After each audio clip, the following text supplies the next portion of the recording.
Hi நண்பா. இப்போ நம்ம everyday improvement motivation series start பண்ணுறோம். Part number 1.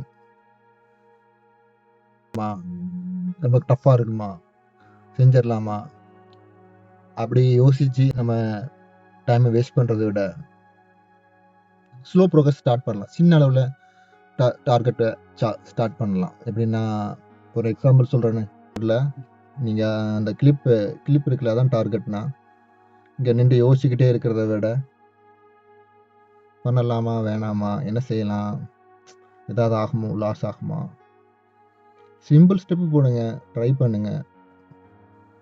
என்ன,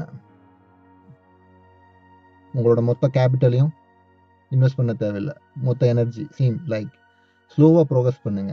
இப்படி ஸ்லோவாக பண்ணாலே போதும். வேகமாக தான் ஓடிங்க டார்கெட் அச்சீவ் பண்ண அவசியம் இல்லை.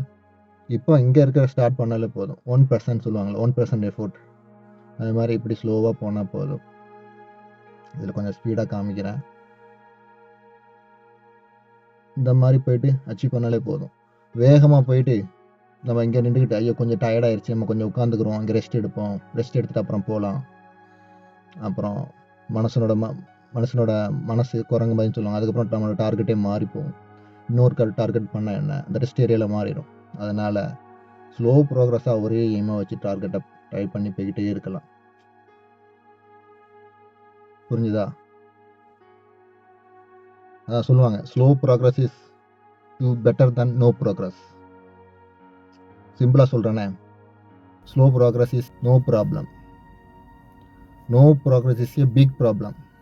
ஒன்றுமே பண்ணாமல் உட்காந்து யோசிக்கிறத விட என்ன, ஒன்றை ஸ்டார்ட் பண்ணி ரொம்ப ஸ்லோவாக போனாலும் பிரச்சனையே இல்லை. பெருசாக நம்ம ஸ்டார்ட் பண்ணாமல் உட்காந்து யோசிச்சுக்கிட்டே இருக்கிறது big problem. Thank you for watching. Thank you for your time. If you like, support, and if you any feedback, comment in the comment box. Motivation Tamil.